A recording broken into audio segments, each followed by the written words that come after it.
Katotohanan ang tinuturan sa inyo. Kung lahat lamang kayo'y may pagtitiwalang malalim sa Ama, hindi mo gaganapin sa buhay mo ang lumayo sa Kanya. Hindi mo aasaming mawalay ka sa Kanya, kundi mimithiin mo sa tuwina, madama't makilala mo pa ang kalaliman at katotohanan niya. Buhay po ba ang Diyos? Kaya mga minamahal ko, kung tao lamang ay lubos ang pagtitiwala at pagkilala sa Ama, walang mababaon sa pagkakautang dahil sa karamdaman. Walang mauubos ang lakas dahil sa mga gamot na matatapang. Walang mapupugto ang hininga dahil sa galit at hinanakit. Walang kukulubot ang balat ng dahil sa kakakulot sa galit. Walang tatanda ang itsura dahil sa pagtatanim ng galit. Kundi, ikaw ba ay matanda na? Hindi gasinong mababanaag sa iyo kapag lagi kang masaya. Subalit bata ka pa! Kung hindi mo kilala ang Ama at di mo tanggap ang Kristo, sasabihin sa iyo ng kapwa mo, ilang taong ka na.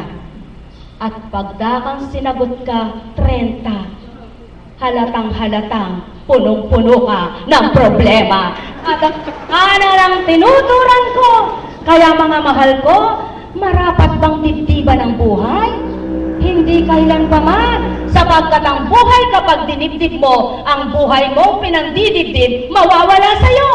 Tama po ba? Ang dibdibin mo tao, ang salita ng Ama, nang tumimo sa puso mo, makapaghari sa'yo, mag-aliw sa'yo, lumibang sa'yo, magpalakas sa'yo, at tumanglaw sa liwanag ng buhay. Mga minamahal ko, katotohanan ang tinuturan ko, subalit ilan ang tatanggap nito, at ilan ang magsasabing, buhay ka Ama, sapagkat damang-dama kita. Ilan naman ang magsasabi o magtuturan, patay ka ba Ama? Bakit di kita makilala? Bakit di kita madama? Mga mahal ko, mamili kayo. Kayo ba ang anak na sutil ng Ama o ang anak na mabuti niya? Piliin nyo kung anong marapat. Mapapakilala siyang ganap.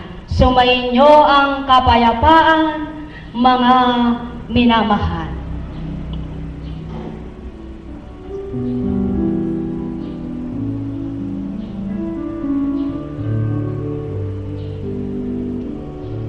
Salamat sa inyo, mga kapatid ko. Ang tanging hiling ko, kayo'y magdarasal upang matuwa Diyos Ama nating lahat. Kapag natapos na bakasyon ninyong lahat, kasama ko kayo. Mahal,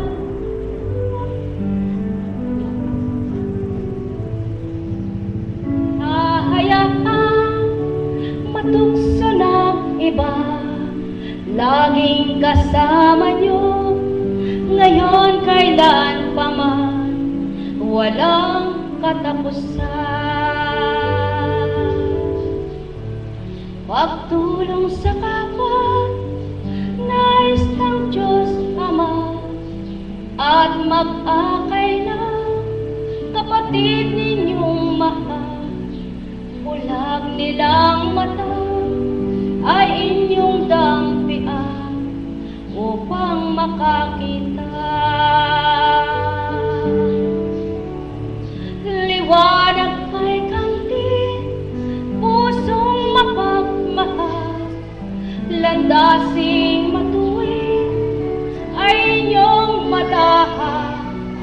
Kababaan ng lahat, nais ng Diyos Ama, tuwa ng puso niya. Liwanag ay kamtin, pusong mapagmahal, landasing matuwid ay inyong matahan. Kababaan ng lahat, nais ng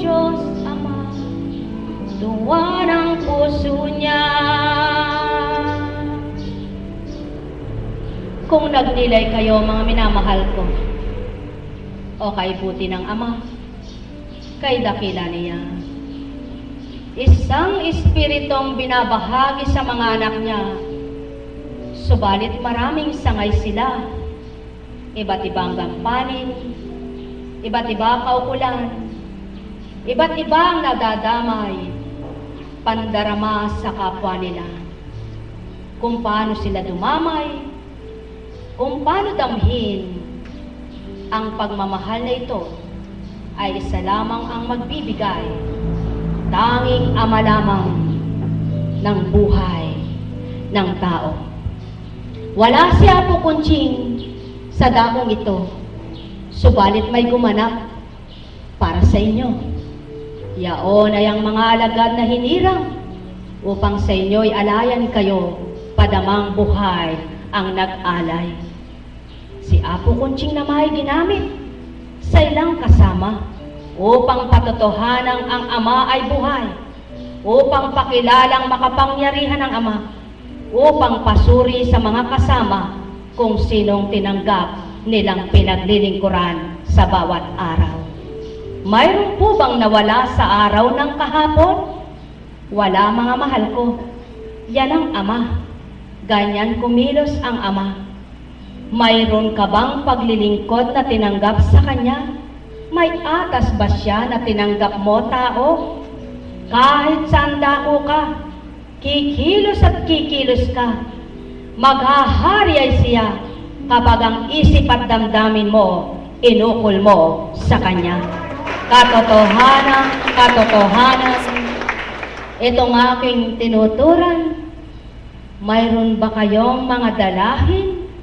Ito bagay di nyo kayang dalhin. Mayroon kayong kasama at magdadala. Walang dilit iba, kundi ang Ama na binahagi anak niya bilang pamatok ninyo upang makasadsad na lubos kayo. Tao, mahal ko kayo. Tuwiran kong tinuturan, anong silbi ng iyong yaman kundi ka nasisyahan? Subalit salat ka man sa anumang kalahat-lahatang bagay, kung ang puso mo'y may kaligayahang nadarama, walang silbit kapantay ang masasambit mo sa Ama. Patuloy mong ituturan, salamat sa iyo sa buhay na kaloob mo. Sumunyo ang kapayapaan, mga minamahal. Buhay po bang Diyos? At doon po ay maliwanag na pinatunayan ng Panginoon kung ang ibon ay pakampay-kampay lamang sa himpapawid, subalit malayang humahapon sa kanyang pugad na humuhuni, kumakain at nabubuhay. Kung ang masama ay aking pinakakain at dinadamitan, ano pa kaya ang mabubuti at naglilingkod sa akin? Maliwanag po ang katotohanan. Plano po, isa lamang. Subalit surpresa mga alagad, dalawa ang pantalon ninyo. Buhay po ba ang Diyos? Dalawang kulay, dalawang bahagi, dalawang paa. Ano po mensahe doon para sa kanila? Dalawa ang paa, dalawang pantalon na babahagi sa kanila, subalit huwag 200 ang hakbangan nila, kundi 100 lamang. Yaon ay ang daan na matwid na alay ng Kristo at tinanggap ng buhay nila. Buhay po bang Diyos? Bawang katotohanan ng tinuturan, ang may pagninilay, makapagbubulay. Halina po kayo.